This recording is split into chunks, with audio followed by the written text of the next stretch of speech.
주위에 계신 분들이랑 인사 나누고 말씀 나눌 텐데요. 오늘도 은혜와 함께 하시기 바랍니다. 인사 나눌까요? 오늘도 은혜와 함께 하시기 바랍니다.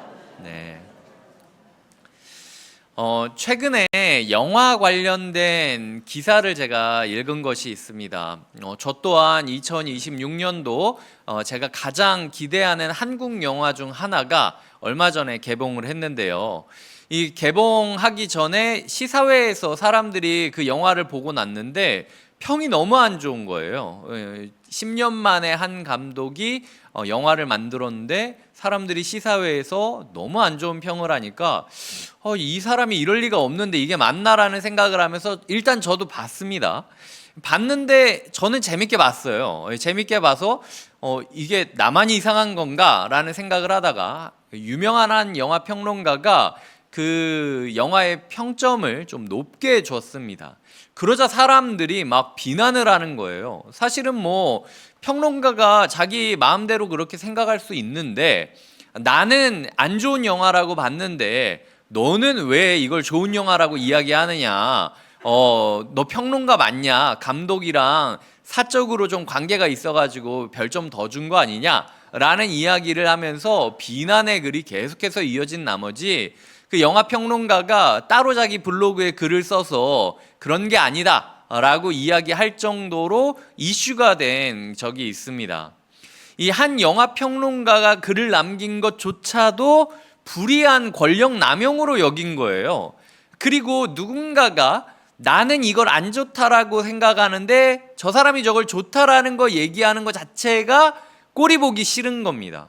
그래서 사실은 저 사람이 뭐 저렇게 얘기하든 말든 세상에 영화 평론가 많으니까 나는 그러면 저 사람이랑 결이 안 맞나 보다 하고 다른 결을 찾아서 참고할 수 있겠지만 일단은 저 사람을 매장시켜야겠다라고 제가 느껴질 정도로 비난을 뭐 계속 이어지는 걸 보면서 제가 한편으로는 좀 머쓱했습니다. 왜냐하면 저는 재밌게 봤는데 재밌게 봤다고 한 사람이 저렇게 난도질 당하는 걸 보니까 나도 저거 재밌다고 얘기하면 안 되는 건가? 라는 생각을 하면서 야, 참 요즘 세상 무섭다 라는 생각을 하게 됐습니다.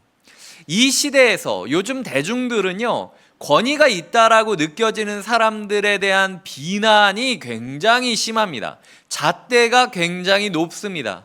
옛날에는 뭐 선생님, 부모님 뭐 이런 좀 권위를 가진 사람이 있다라고 했을 때 그런 사람에 대한 굉장한 존중심과 존경심이 있었거든요.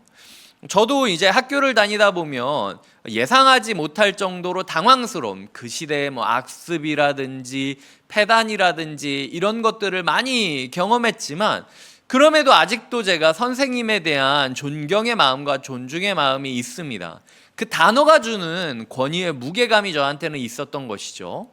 하지만 이 시대에서는요, 그게 뭐 정치인이건 문화예술인이건 권위자건 교수건 선생이건 부모이건 누구건 간에 권위를 가진 사람들의 권위를 기본적으로 인정하고 싶지 않은 경향을 보이고 있습니다.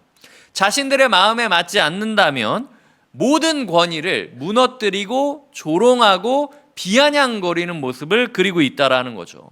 권위라는 말 자체를 혐오하는 시대 가운데 살아가고 있다라는 겁니다. 이런 시대 가운데 오늘 말씀을 보면 예수님이 권위를 행사하고 계세요.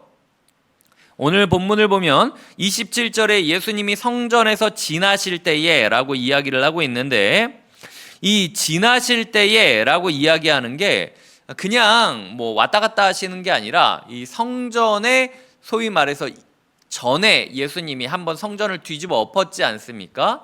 다시 암행어사 이제 감찰을 나오듯 이 순시를 돌면서 각 예배 안에서 제대로 이루어지고 있는지를 지켜보고 있었다라는 거예요.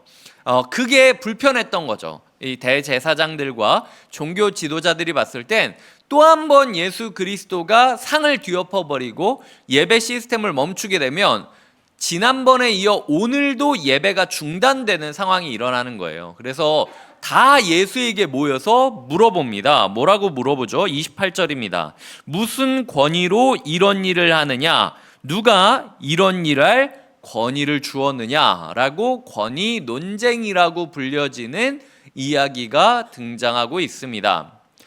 결국은 예수님은 권위 있는 자로 예배 가운데 서셨고 예수의 권위를 따르게 하셨고 예수의 권위를 닮아서 우리가 이 예배 가운데 예배를 예배로 만들기 위하여 우리 또한 하나님이 주신 권위를 행사해야 된다. 이것이 오늘 내용의 핵심이에요.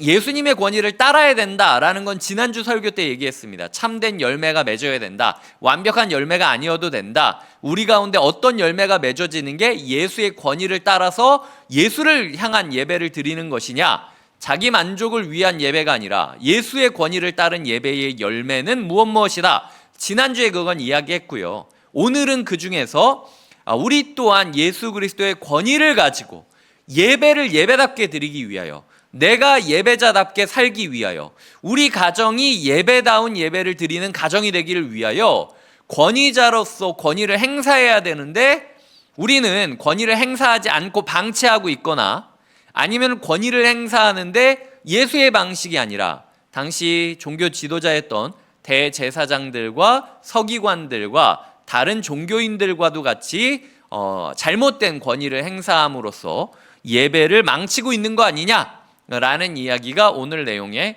핵심입니다. 저는 오늘 말씀이 굉장히 쉽지는 않아요. 왜냐하면은 저는 권위적인 목사라는 단어가 너무 싫습니다. 제 인생을 돌아봤을 때 그래서 어떻게 하면은 권위적이지 않은 목사가 될까에만 초점을 많이 뒀습니다. 제가 어려서부터 사역을 시작했고 교구 사역자로 치자면 제가 꽤 빨리 교구 사역자로 사역을 시작했거든요. 그러니까 20대 말부터 저는 교구 사역을 시작했으니까 그러다 보니까 나이가 어린, 저는 항상 어느 사역지든 나이가 어린 상태에서 사역을 시작하는 입장이었습니다. 그래서 예의 없어 보이지 않기 위해서 최선을 다해서 배우기도 했고, 그리고 제가 여태까지 있었던 목회의 토양에서 저에게 굉장히 강조했던 게 이 목회자로서의 윤리와 예절에 대한 부분이었습니다. 목사는 종님이 아니라 그냥 종일 뿐이다. 하나님이 주인이시지 네가 주인인 척 네 앞에 님자를 붙이지 말아라 라고 이야기하면서 식사 때 상석에 앉지 말아라. 성도가 어른이며 어른을 상석에 앉히고 너는 말석에 앉아서 서빙 네가 해라, 이렇게 배웠어요. 차에 탈 때 네가 상석에 앉지 마라. 그 자리 비워둘지언정 너는 차라리 상석이 아닌 곳에 앉아서 불편하게 가더라도 예의를 갖춰야 된다. 남들이 뭐 해준다고 다 받으려고 하지 말아라. 어떻게든 네가 더 뛰고 더 깔고, 그래서 뭐 행사할 때 의자, 청소 이런 거 거의 제가 하는 입장이었고요. 성도님들이 그런 부분에 대해서 그리고 저희의 진정성을 느끼게 하기를 바라면서 굉장히 애썼던 부분을 많이 제가 기억하고 있거든요. 목사라는 사람은 목사님이라는 게 아니라 그냥 하나님의 중보자일 뿐, 성도님들의 이야기, 기도 제목을 모아가지고 하나님께 올려주는 중보자일 뿐이지, 내가 뭐라도 된 것처럼 하나님이 주신 권위를 행동하면은 마치 음식점에서 서빙하는 알바가 손님한테 함부로 하면은 사장한테 혼나지 않겠습니까? 그런 마음으로 손님과 성도님과 하나님과의 관계가 잘 이어질 수 있도록 도와주는 서버가 그냥 나다라고 배웠던 게 저의 목회 인생이에요. 그래서 지금 저를 돌아보면은요, 지나치다 싶을 정도로 담임 목사가 됐는데도 불구하고 때로는 제가 지나치다 싶을 정도로 움츠러들고 권위를 행사해야 될 때가 있는데, 담임 목사로서 성도님에게 권면해야 될 때가 있고 교역자에게 권면해야 될 때가 있는데, 사실 제가 여러분들도 저를 경험해 보셔서 알겠지만 저는 저의 가장 안 좋은, 가장 고쳐야 될 점 중 하나가 저는 하나님이 주신 권위도 잘 활용하지 못하고 있는 것 아닌가 고민할 때가 굉장히 많아요. 그래서 때로는 그것 때문에 성도님들한테 혼나기도 하고, 때로는 그것 때문에 교육자들이 찾아와서 직언하기도 하고, 그런 경험들을 통해서 저도 담임 목사라는 직책에 맞는 건강한 권위를 행사하는 거에 대해서 좀 고민을 하고 있는 중입니다. 그런데 오늘 본문을 보면은 예수님께서는 자신이 가진 권위를 행사하셨다라는 거예요. 그것도 인격적인 방법으로 행사하셨다라는 거죠. 다시 한번 뒤집어 엎고 성전을 허물어 버리셨던 게 아니라 그 종교 지도자들에게 질문하시고 지도자들이 생각할 수 있도록 기다려 주시고 그들이 그 생각의 끝에서 자기를 십자가에 못 박는다 할지라도 감당할 정도로 인격적으로 반응하셨습니다. 인격성과 권위 행사가 같이 있는 게 우리가 가능한가? 요즘 우리가 이사야서 묵상을 하고 있는데요. 큐티 가운데 이사야서를 묵상하면 이사야서는 지도자들의 죄를 계속해서 질타하는 왕궁 출신 선지자 이사야의 외침이 드러나는 큐티 본문입니다. 결국은 이 세상이 왜 망했느냐? 지도자들이 썩었기 때문이다. 이렇게 얘기하면서 시작하는 게 부모가 썩었는데 애들이 잘 키워질 수 있겠냐? 목사가 썩었는데 성도가 잘 키워질 수 있겠냐? 정치인들이 썩었는데 나라가 건강할 수 있겠냐? 이 얘기하고 있는 게 이사야의 이야기라고 보시면 돼요. 그래서 얼마 전 큐티 가운데 지도자들의 포악한 권리 행사 그리고 백성들의 그로 인한 부르짖음 때문에 하나님이 심판하시겠다라고 하는 선언이 제 마음에 되게 꽂혀 있었습니다. 이 오늘 주일 말씀과 그 큐티 말씀이 어떤 경계를 만들고 있는 거죠. 한편으로는 권위를 가진 자로서 포악하게 자기 마음대로 자기 뜻대로 폭력적으로 권위를 쓰면 안 된다. 그리고 나의 권위 행사로 인하여 누군가 한 영혼이 부르짖는 비극이 일어나면 안 된다. 동시에 한쪽으로는 이걸 두려워해서 권위 행사를 해야 되는데 방치하고 침묵하고 가만히 있으면 안 된다. 해야 할 이야기가 있다면 예수님처럼 욕 먹을 각오를 하더라도 십자가에 못 박힐 각오를 하더라도 할 얘기는 해야 된다라고 이야기를 하고 있다라는 거예요. 그래서 오늘 우리가 이 말씀을 적용하기 위해서는 내가 하나님의 예배자로서 하나님이 주신 권위를 바로 사용하고 있느냐, 나의 짜증, 너 왜 이렇게 예배 시간인데 안 일어나? 이렇게 짜증내는 게 내 마음으로는 건강한 권면이 될 수도 있는데 인간적인 짜증으로 포악이 될 수 있어요. 막 발로 걷어차고 입을 집어 던지고 소리 지르고 주일 아침부터 그렇게 포악하게 권리 행사를 하게 되면은 마음 가운데 누군가는 비명을 지르게 되는 거죠. 내가 진짜 더러워서 예배 안 드린다. 이런 가족들의 그 울분이 하나님께 올라가게 되면 이사야에게 심판을 외치셨던 것처럼 말씀을 통해서 우리한테 얘기하는 거예요. 내가 널 종으로 불렀는데 꼭 그렇게 깨워야 되는 거야? 꼭 그렇게 예배 데리고 와야 되는 거야? 이 방식이 아니면 다른 방식이 없어? 라고 이야기하는 게 하나님의 외침이고요. 동시에 하나님이 알아서 하시겠지. 이러면서 자든지 말든지 나는 3번 얘기했다. 그러면서 이제 나중에는 싸우는 것도 지치니까 일어나. 나 3번 얘기했다. 하나님 저는 이제 잘못 없습니다. 그리고 이제 문 걸어 잠그고 나가는 권위를 행사해야 되는데도 불구하고 알아서 하시겠지. 방치하고 있는 잘못된 예배자로서의 예배 권위자로서의 우리의 모습이 있는 것 아닌가. 우리는 돌아보아야 한다라는 거죠. 이 종교 지도자들의 권위 행사를 보면은요, 이들은 권위라기보다는 권력에 가까웠습니다. 자기들끼리 짝짝꿍해가지고 자기들의 해석, 자기들의 이익, 자기들에게 도움이 되는 것들만 행사하는 방식으로 권위를 사용했다라는 거죠. 그러니까 지금 헤롯 성전이라는 성전이 지어지고 있고 교회에 돈이 좀 필요한 상황이었어요. 그러다 보니까 돈 더 달라고 하는 거 부끄러워하지 말아야 된다. 돈 좀 벌 수 있으면 이 정도는 타협해도 된다. 이런 식으로 이야기하면서 이방인의 뜰을 더럽히고 그걸 자꾸 변명하려고 사람들의 예배를 돕기 위해서 장사하는 거다. 이런 식으로 구차한 이야기를 하면서 예배를 막고 있었던 게 그들의 모습이었다라는 거죠.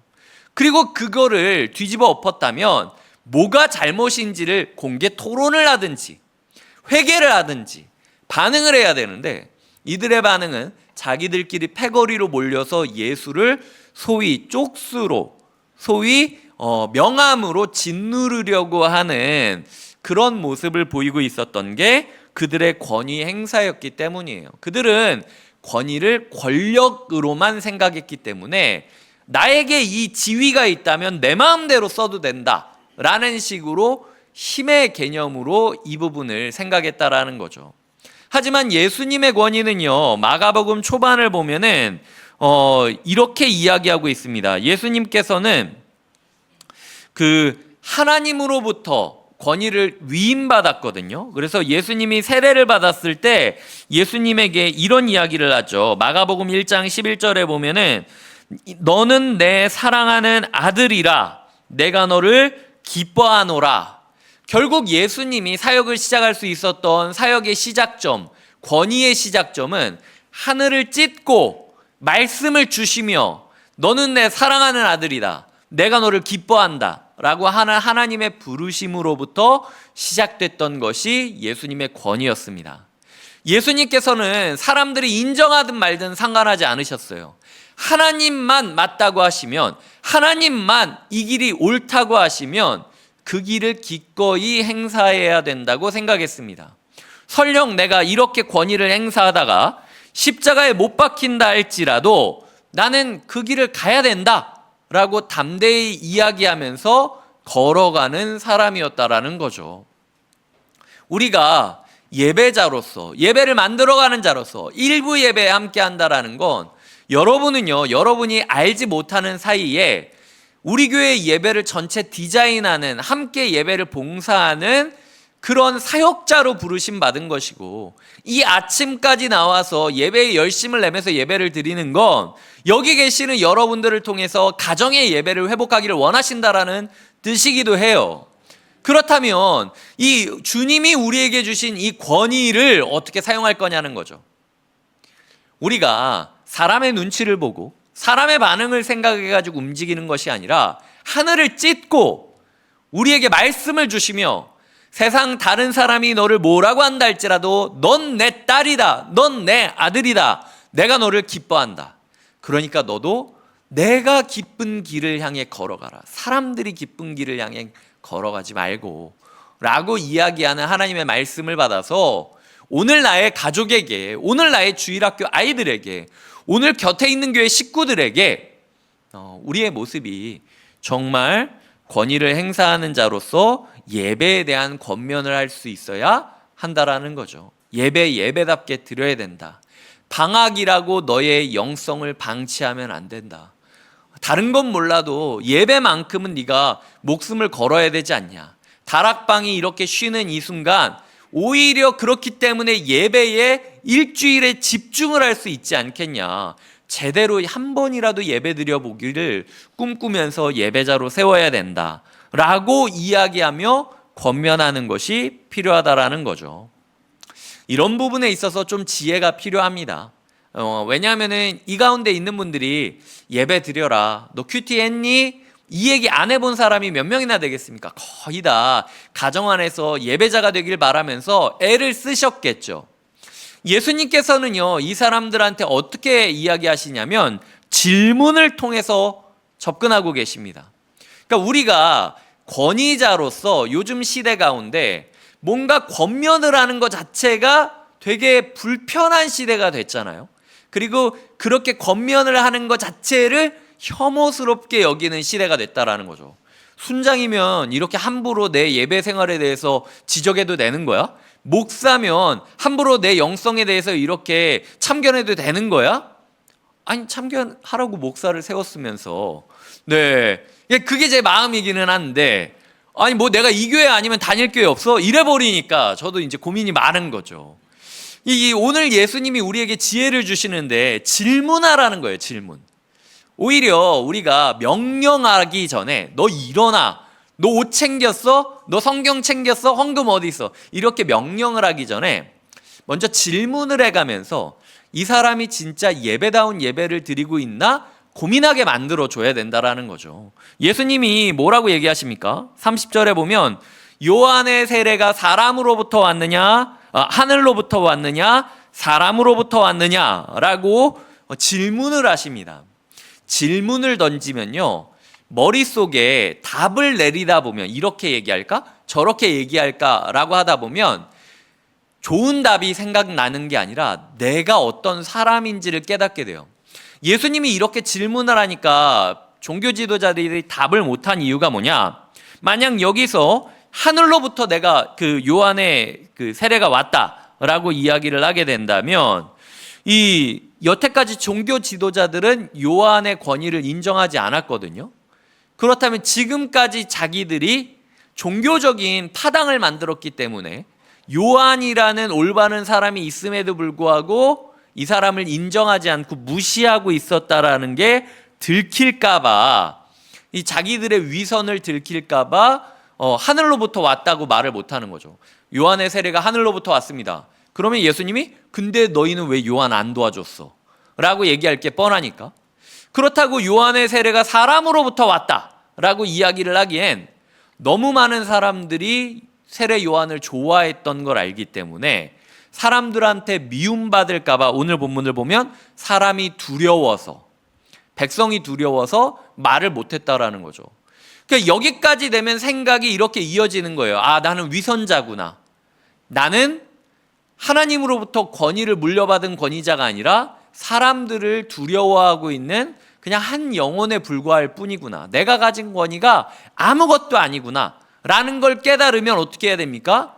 세례 요한이 성전이 아니라 이 요단강에서 회개의 세례를 줬던 것처럼 이들의 예배 가운데 회개가 차올라야 돼요. 내가 잘못 살았구나. 내가 위선자였구나. 내가 하나님 앞에 바르게 살지 못했구나. 내가 가진 권력이 아무것도 아니구나. 회개가 마음에 있어야 된다라는 거죠. 우리가 우리의 가족에게, 우리의 아이들에게, 우리의 주일학교 친구들에게, 그리고 우리 성도님들에게 말씀을 통해서 성령님이 인격적으로 질문하실 때가 있고요. 우리 또한 그 마음으로 질문을 통해서 다가가야 될 필요가 있다라는 거죠. 그 질문을 통해서 내 생각을 주입시키는 게 아니라 저 사람이 어떤 사람인지를 알려주기 위해서 건강한 질문을 던지는 것이 필요하다라는 거죠. 그런 부분에 있어서 우리가 건강한 권위자로 선다라는 길은 건강한 질문을 던지는 자로 서는 길이기도 해요. 한 주간 우리가 이 사람 저 사람한테 시비 걸면서 이렇게 저렇게 잔소리만 하는 사람이 되는 게 아니라 인격적으로 다가가서 질문을 던지고 그 질문을 통하여 그 사람이 자신의 모습을 돌아볼 수 있도록, 그리하여 회개의 기회를 얻을 수 있도록 해달라고 기도하고 고민하고 준비하는 것이 필요하다라는 거죠. 이것이 하나님께서 우리를 권위자로 세우시고 권위자인 우리를 통해서 이 교회 가운데 하고 싶으신 일이라는 거죠. 이 오늘 본문을 보면 이 사람들이 나중에 뭐라고 이야기를 합니까? 말씀 마지막에 보면은 33절 우리가 알지 못합니다 라고 이야기를 합니다. 우리도요, 주님이 인격적으로 우리에게 말씀을 통해서 물어보실 때가 있어요. 너 이게 맞냐? 그거는 회개하기를 원하시는 거거든요. 근데 우리는 우리가 불리하면 모르겠다고 얘기해요.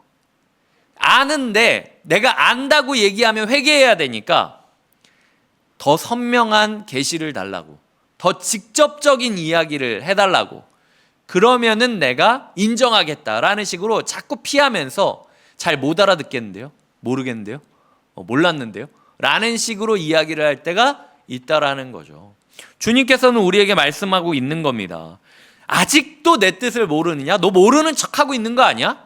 예배자답게 드리기를 내가 원하고 있고, 그렇다면 너희의 예배 가운데 바뀌어야 되는 게 분명히 있고, 그렇다면 오늘 얘기하는 것처럼 세례 요한이 저 요단강에서도 하나님의 예배자로서 바르게 사역을 했던 것처럼 지금 이 자리에서 장소 탓하지 말고, 사람 탓하지 말고, 시간 탓하지 말고 회개하면서 하나님이 원하는 작고 씁쓸한 열매라도 맺어가야 되는데, 너희는 계속 내가 얘기하는데 잘 모르겠다고만 하더라. 주님께서 오늘 말씀을 통하여 우리에게 주고 계시는 이야기일 수 있다라는 거죠. 언제까지 주님이 물어보셔야 우리가 안다고 하겠습니까? 이 정도로 주님이 예배를 제대로 드리자라고 한다면 요번 주 예배는 지난주 예배에 비해서 뭐 하나라도 바뀌어 있어야 되는 거 아닙니까? 그런 지점에 있어서 지난주에 그렇게 예배 열배를 맺자고 했는데 오늘 1분이라도 더 일찍 와가지고 내가 기도했냐? 저는 뒤에 있으니까 안 보이죠. 하지만 하나님은 알고 계시다라는 거예요. 주님께서 우리에게 원하시는 건 회개예요. 회개. 이 말씀을 통해서 우리에게 인격적으로 묻고 계시고, 너부터 예수의 권위를 따라서 회개함으로 새로운 열매를 맺을 수 있냐라고 물어보시는 예수님 앞에 반응하고, 우리 또한 그런 태도로 시대를 살아가야 된다라는 거죠.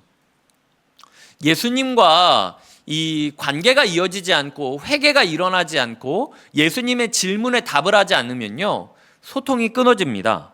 예수님이 33절에서 이렇게 말씀하시죠. 나도 무슨 권위로 이런 일을 하는지 너희에게 이르지 아니하리라. 결국에는 말씀을 받았는데도 불구하고 말씀이 주는 인격적인 질문 앞에서 답하지 않겠다, 모르겠다 라고 이야기하는 사람한테는 소통 채널이 끊어지는 거예요. 나도 너한테 얘기 안 할래. 할 얘기 다 했으니까. 이게 예수님의 심판이에요. 가장 두려운 심판입니다. 예수님이 우리를 지옥불에 떨어뜨리기 때문에 심판이 두려운 게 아니라, 그런 거 있잖아요. 말 안 하는 게 제일 무서울 때가 있습니다. 분명히 혼나야 되는데 말 안 하고 가만히 쳐다볼 때, 그냥 말해 막 이렇게 얘기하고 싶지 않습니까? 우리의 마음 가운데 주님이 그렇게 냉정한 그리고 침묵의 모습으로 아무리 기도해도 답을 안 하고, 아무리 말씀 묵상하는데도 머릿속에 뭐가 안 들어오고 마음이 동하지 않는 무감각한 상태로 채널이 끊긴 상황이 일어날 수 있다라는 거죠. 지난주에 이어 다시 이야기 드리지만, 예배자로서 실패한다라는 건 이 뭔가 울지 못했고 마음이 뜨거워지지 않았고 이게 아니에요. 예배자로서 실패했다라는 것은 하나님과의 소통 채널이 끊어지는 게 예배자로서의 실패입니다. 때로는 하나님으로 위로받고, 때로는 하나님으로 인하여 정죄받고, 때로는 하나님으로부터 권면받고, 여러 가지 일들이 있겠지만 가장 엄중한 예배의 심판은, 이 예배에 나는 다 같이 참석하고 있는데 저 사람들은 하나님과 소통하고 있는데 나는 전혀 하나님이 느껴지지 않는다라고 느끼는 게 가장 큰 심판이라는 거예요. 그런 날이 오기 전에 주님께 반응해야 되고요. 그런 날이 왔다면 지금 이렇게까지 직접적으로 얘기하고 있는데 말씀이, 그런데도 나는 아니야 라고 얘기하면 안 된다라는 거예요. 이게 하나님의 십자가전 마지막 권면이었듯 주님께서 우리에게 주시는 최후 통첩일 수도 있다라는 거죠. 예배에 대한 말씀을 정리해 보도록 하겠습니다. 주님께서는 우리에게 더 큰 힘을 구하려고 하지 말라고 이야기하고 계세요. 더 큰 책임감을 가지라고 이야기하고 계십니다. 주님께서는 우리에게 권위를 주셨습니다. 각자가 자기의 가정에서, 사회에서, 교회에서 그 권위를 행사하기를 원하세요. 하지만 내가 더 큰 힘이 있으면 내 마음대로 할 텐데, 내가 더 큰 지위가 있으면 사람들이 내 말을 더 잘 들을 텐데, 아닙니다. 더 큰 책임감을 갖는 게 필요하다라는 거죠. 그렇게 먼저 회개하고 먼저 반응하고 먼저 예수 그리스도의 길을 따르는 권위자들이 되어야 된다는 거예요. 권위주의와 권위는 다르다. 저는 그렇게 배우곤 했습니다. 권위주의는 하나님이 나에게 권위를 부여해 준 게 요만한데도 불구하고 이만큼 대접받아야 된다고 생각하는 게 권위주의고요. 권위는 하나님이 주신 딱 그만큼을 행사하면서 이 시대 가운데 하나님의 빛과 소금으로 살아가는 것이 권위를 행사하는 권위자가 된다는 거죠. 우리가 하나님이 주신 각자의 삶 가운데 권위자로서 서셨으면 좋겠어요. 권위주의를 외치면서 내가 담임 목사인데 왜 대접을 이거밖에 안 하느냐, 내가 순장인데 왜, 내가 교사인데 왜, 내가 이렇게 헌신하는데 왜, 내가 우리 가족을 위해서 이렇게까지 기도하는데 왜, 자꾸 권위주의적인 이야기를 하지 마시고 주신 딱 그 선 안에서만 우리가 행사하고, 그리고 뭐 무슨 일이 있으면 예수님도 십자가에 못 박히셨는데 우리가 결국 할 수 있는 일은 여기까지다. 예수님도 종교 지도자들 못 바꾸셨어요. 그리고 십자가에 못 박히셨습니다. 우리가 얼마나 예수님보다 능력이 더 있어가지고 사람들의 마음을 마음대로 조종하고 마음대로 이끌 수 있겠습니까? 그 사람이 하나님을 인격적으로 만나고 회개하지 않으면 답이 없어요. 예수님보다 더 능력 있는 척하지 마십시오. 우리는 그저 받은 권위를 행사하며 주님의 종으로서 주님의 길을 기다릴 뿐이에요. 그런 마음으로 한 주간 주님이 주신 권위를 포악하지 않게, 동시에 방치하지 않게 건강하게 사용하시는 건강한 예배 인도자가 되시길 주님의 이름으로 축복드립니다. 기도하시겠습니다. 하나님 아버지, 우리의 예배가 건강한 권위자들의 권면을 통하여, 질문을 통하여 회복되어 가게 하여 주시옵소서. 하나님, 우리가 예수 그리스도의 권위에 굴복하게 하여 주시고 회개하게 하여 주시며, 우리 또한 예수 그리스도의 길을 따라 세상에 질문을 던지는 자들이 되게 하여 주시옵소서. 주님이 주신 권위를 포악하지도 않게, 방치하지도 않게 건강하게 사용함으로 예배를 더욱 세워가는 자들이 되기를 꿈꾸며 예수님의 이름으로 기도드립니다. 아멘. 우리 삶의 소망을 회복하기를 원합니다. 오직 예수님처럼 바른 권위를 행사하게 해달라고 함께 찬양하며 나아가겠습니다.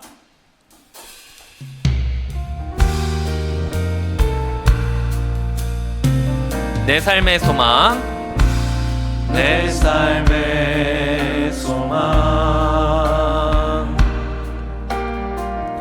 내가 바라는 안분, 예수 닮기를 내가 원하네. 한없는 사랑, 풍성한 긍휼, 예수 닮기를 내가 원하네. 예수 닮기를, 예수 보기를, 예수만 높이길 내가 원하네. 평생 소원, 예수 닮기를, 예수만 닮기를 내가 원하네. 2절입니다. 온유하시고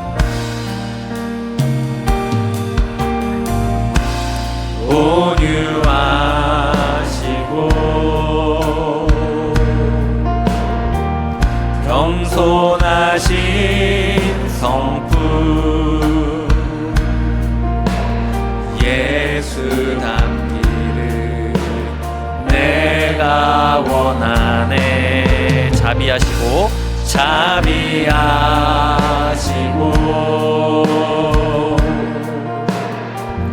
위로자 되시는 예수 닮기를 내가 원하네. 예수 닮기를, 예수 보기를, 예수만 높이길 내가 원하네. 내 평생 소원, 예수 닮기를, 예수만 닮기를. 다시 한번 찬양합니다. 예수 닮기를, 예수 닮기를, 예수 보기를, 예수만 높이길 내가 원하네. 내 평생 소원, 예수 닮기를, 예수만 닮기를 내가 원. 이 시간 함께 기도하겠습니다. 우리가 기도할 때 주님, 우리가 권위를 함부로 권력처럼 사용하는 포악자가 되지 않게 하여 주시고, 동시에 권위를 주셨는데도 불구하고 땅에 묻어버리고 방치하는 그런 하나님의 권위를 땅에 떨어뜨리는 자가 되지 않게 하여 주시옵소서. 예수 닮은 자로서 건강하게 권위를 행사하게 하여 주시옵소서. 이 시간 함께 기도하며 나아가겠습니다. 하나님, 우리 교회가 예배를 세우기 위해서는 권위자들이 일어나야 됩니다. 목사가 목사다워야 되고, 순장이 순장다워야 되고, 하나님, 팀장이 팀장다워야 되고, 가장이 가장다워야 되고, 교사가 교사다워야 되고, 부모가 부모다워야 됩니다. 하나님, 우리 교회 가운데 건강한 예배 권위자들이 늘어나게 하여 주시옵소서. 하나님, 우리가 하나님께 인격적으로 반응하는 예배, 회개의 예배가 될 수 있도록 우리를 향해 질문하시는 예수 그리스도 앞에 무릎 꿇고 회개하며 나가게 하여 주시고, 우리 또한 이 시대 가운데 질문하며 나아가는 자들이 되게 하여 주시옵소서. 나의 질문을 통해 내 생각을 관철시키는 것이 아니라 저 사람의 마음이 어떤 마음인지를 밝히 보여주는 거울 같은 질문을 던지게 하여 주시옵소서. 하나님, 동시에 우리가 가진 권위가 미약함을 기억하며 예수 그리스도조차도 십자가에 못 박히셨는데 내가 비록 건강한 질문을 하고 건강한 권위를 행사한다 할지라도 그 열매가 내가 말하는 방식대로 이루어지는 않을 수 있음을 깨닫게 하여 주시옵소서. 하나님의 때를 기억하며 끊임없이 예배를 권면하고 예배를 바로 세우기 위해 나아가는 사람들이 되게 하여 주시옵소서. 주님, 일부 예배를 드리는 성도님들을 축복합니다. 하나님, 우리 교회 예배 이 자리에 계신 분들이 각자의 자리에서 마음을 중심을 지키고 하나님, 이방인의 뜰을 치우며 환대의 사람으로 세워지지 않는다면 소용이 없음을 알 수 있습니다. 주여, 우리의 예배를 회복시켜 주시옵소서. 은혜 넘치게 하여 주시옵소서. 아버지, 나를 보내주오. 나는 달려가겠소. 목숨도 아끼지 않겠습니다. 목숨도 아끼지 않겠소. 나를 보내.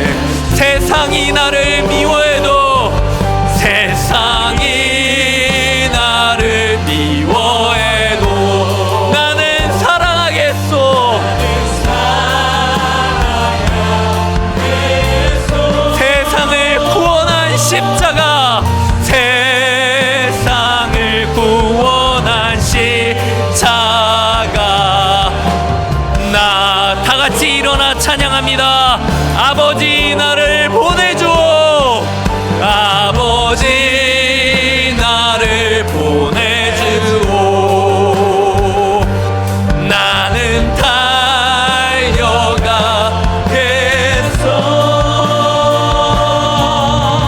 목숨도 아끼지 않겠소. 나 세상이 나를 미워한다 할지라도, 세상이 나를 미워해도 나는 사랑하겠어.